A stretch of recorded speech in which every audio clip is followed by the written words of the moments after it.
All right, here's a little shot of what's under the hood of the new Race Buggy. There's a lot going on that I'm unpacking. Some of it makes sense to me, some of it I don't know if I like. But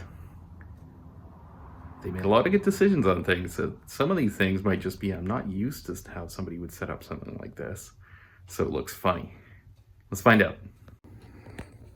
So, first things first, I think we need to address what's going on right there. That would normally be right there.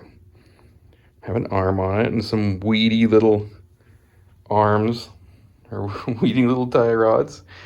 Those are not weedy little tie rods. Those are big tie rods. And that is a big steering box that is plumbed for power steering in the back. That's pretty cool. We've got a bit of a weepy master cylinder here. Although the previous owner, he was guessing it was off a bus or something like that. We'll be able to figure it out off part numbers, or I will figure out something that works just as well. Admittedly, I'm trying to think if it does look bigger than the Beetle type stuff I'm used to seeing on there, because it's pretty similar in a way.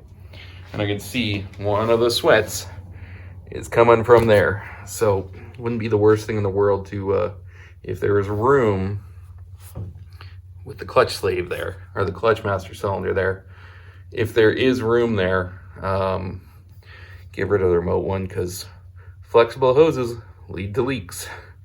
The more of those you can eliminate, the better. Also, I'm not a huge fan of, zip tying a hard line on there. We've got better ways to do it, and we can do them. That's not a big deal. I love the steering stops. They're such little trick pieces, like very simple. I don't know how well they're attached. Some of the welding on this thing is very good. Some of it's like, I don't like looking at it too hard, but it lasted for a while. It didn't break before, I guess. Anyway, I'll probably grind some of that out and clean them up more to my standards. But here's another weird thing. Hard brake line for the front. Single line goes to here. Distribution block there. Soft lines. We'll go down the side that's more original. This is kind of like you would have in a stock Beetle, except normally it would be on the floor, not attached to the tie rod. Down the tie rod we go. Out to a little block that bolts onto that stud. And out to a soft line. Out to there. On this side, I expect that line failed. There's a newer line. It's not mounted on the stud anymore. So we'll look into that. I have to decide if I'm okay with the hard line attached to a tie rod. I mean, they're up and protected like you wouldn't believe. They don't dangle down. But do I need to worry that hard about it? Or should I go back to a more standard style with a hard point there, soft line out there, and if it really bugs me, I could use a clamp, one of those little rubber blocks and a hose clamp, and clamp the soft line up so it doesn't get banged around too much there. That might be the way to do it with me being less twitchy, but wouldn't be the first time I made a brake line. So we'll kind of poke at that, and I'll bounce it off the heads of some of the guys who know more about this stuff than I do. Old school, like ceramic fuses in there, I don't love those. Mainly because I've had those in an old Volvo 240, and I remember thinking I'd solved an electrical problem, and I had not. And here I go, thumb pushing it in. Thumb's right on the wire on it. I push it in, it goes pop with my thumb on it. And it really, really did not feel good. It was not a fun time. But right now, I was playing around with it earlier, and as scuzzy as those lights look, they all work. The reverse, or the back lights work not only as markers, but as brake lights. The horn works, the filtered air works. Like, quite literally everything I could find. I've got one switch that doesn't seem to do anything. And I've been partially expecting to find an electrical connector up here, although I don't think there is one. Mainly because I was thinking it might be for, I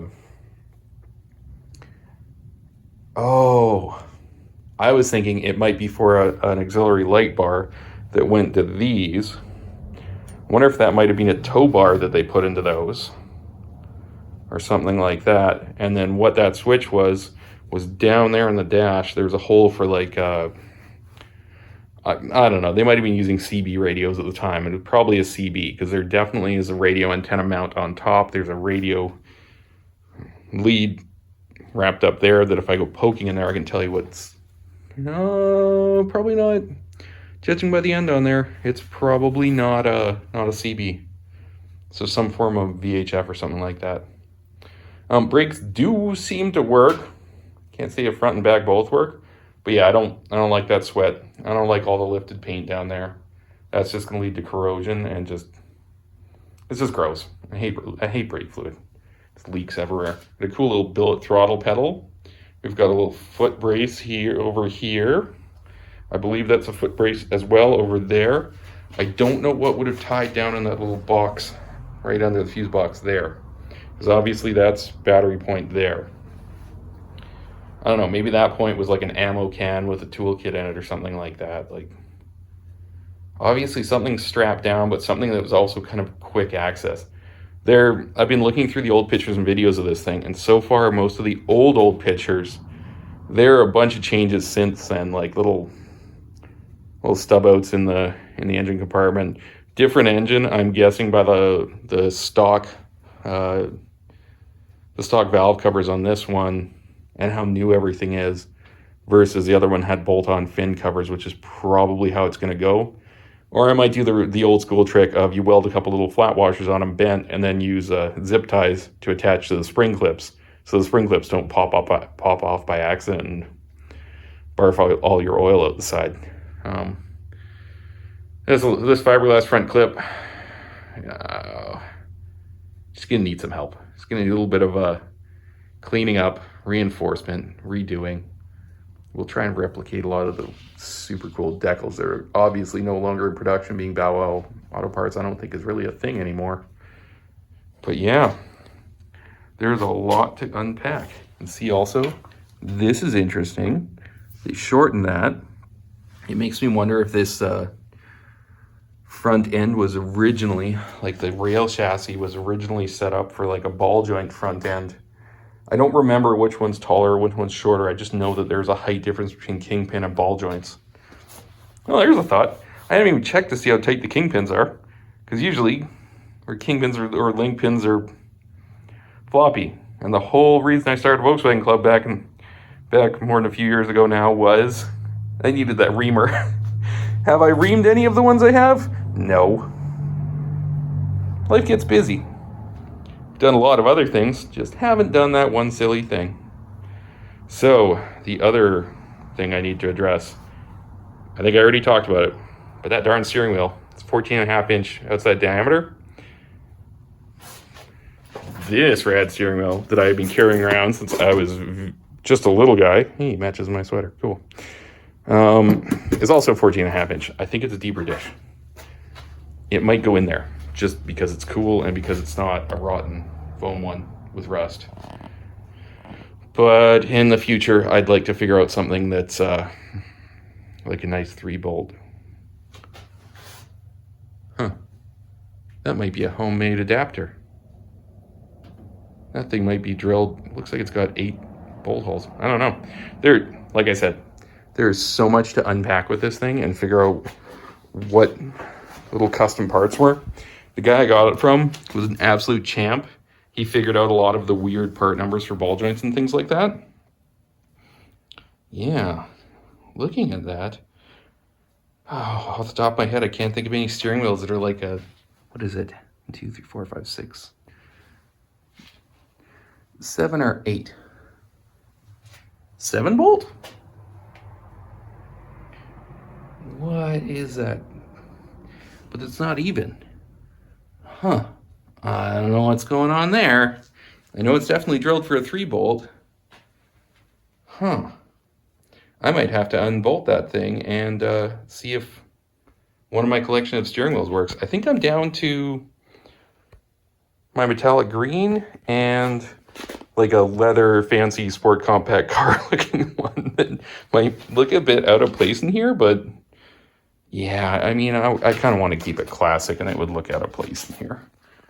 It might be better than a steering wheel that's too big for now until I can figure out what I really want to do. I've also figured out what most of those switches do. I think left one, oh, let me think. I think the left one, on that block, I don't know what that does. The right one, oh, I think is taillights. This big one over here, I think is headlights. And then you've got ignition and starter in various places. And there's some other electrical stuff going on. We've got some very basic cheap gauges. A little cheapy tachometer. I haven't even bothered looking down at to see if it works because probably put something different in. The guy I got it from put a couple new gauges in here, just cheapies, just to see if oil pressure was working. It is. Is that a video? I can't tell. Temperature. Is that degrees Fahrenheit? Ooh, maybe we have some wiring back there. I don't think we have a sensor for oil temperature, but it should be nice. And we'll get rid of the ammeter because I just don't trust ammeters. I've worked around enough electrical. I don't want to bring high current in behind my dash and, you know, have my dash light on fire because that's just silly. Really, I care. Is it charging? Is it producing voltage? That's what I kind of care about with this. We do have a couple butted out wires back here. I mean, the wiring is functional. Obviously, it's still working. A little bit of waterproofing or whatever on there. Still some dead spiders in there. Yeah, we'll probably... Well, that's a funny little guy. It's got ends to work like a ceramic, but it's not a ceramic. We will probably be swapping this out for something different because I hate these. I hate these fuses. I've been burned once. Interestingly, these dash ones kind of remind me of some of the VW stuff. I don't think all my giant idiot lights work on my dash, and I wouldn't mind a hood on them to make them really visible. Although I guess it does have the one piece of fiberglass over them. But those, admittedly, will probably change to LED, and don't hate me, but I kind of want to do a classic looking LED that looks like this, but isn't that. And then at some point it got mirrors, but they're kind of sad.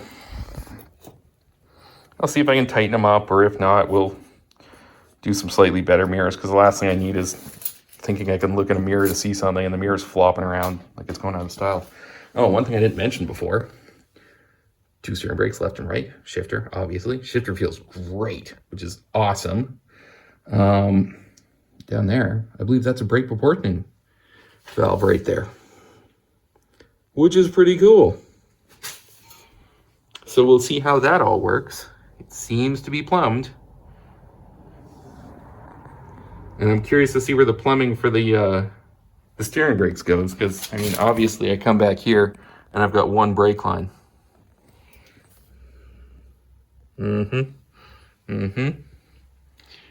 There is a lot to unpack here. Well, still, one of my first things I want to do is do something with the oil cooler. Either get it back here in the back window, or, yeah, I want to do one across the back window, maybe lower down so I have a little peephole to peer through or something, but it's going to need its airflow.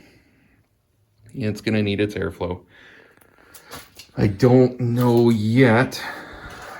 I don't know if I can really figure it out without sticking something inside of it or taking it apart. No, it probably doesn't. You know, no, I can tell. Okay, if I look down the bottom there, there's a little silver thing down there. That, I think, is not the base of an oil cooler. And obviously there's no doghouse shroud, so that's not a thing in here either.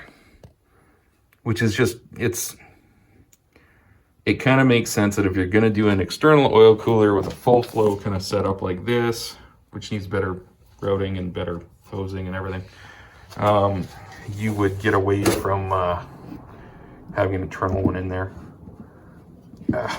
Whoa, that feels janky. I'm gonna turn that on. I'm gonna forget later that I turned that on and be like, why can't I, why won't it run for more than a minute? That'll be a funny moment. Oh, that's why I smell gas. This guy. That's a vent. So I wonder if you used to go to a vent of some sort on here, and then with some sort of roller for protection, so I don't know if there's a check valve here, but good Lord, I don't want to be upside down and have gas pouring out. I mean, I've had a motorcycle land on top of me and pin me and have gas pouring out, and it's unpleasant. It's very unpleasant to be trapped and have fuel pouring out and thinking maybe it's gonna ignite. We'll probably also change this guy out for a bit of a different setup because I know these ones are threaded and it's not gonna pop out, but if this fails in any way, shape, or form, banging around or anything, it's gonna be spurting the old gas on here and the old engine fire, which, yeah, is a bit of a thing.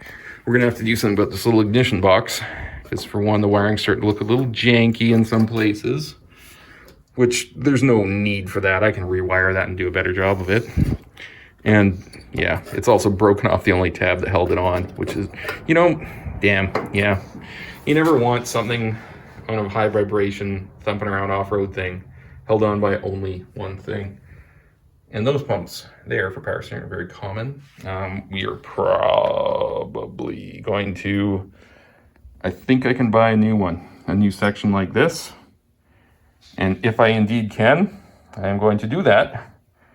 I'm going to do one with a muffler because it sounds freaking rad with this Super Trap, but like the entire neighborhood better like how it sounds too.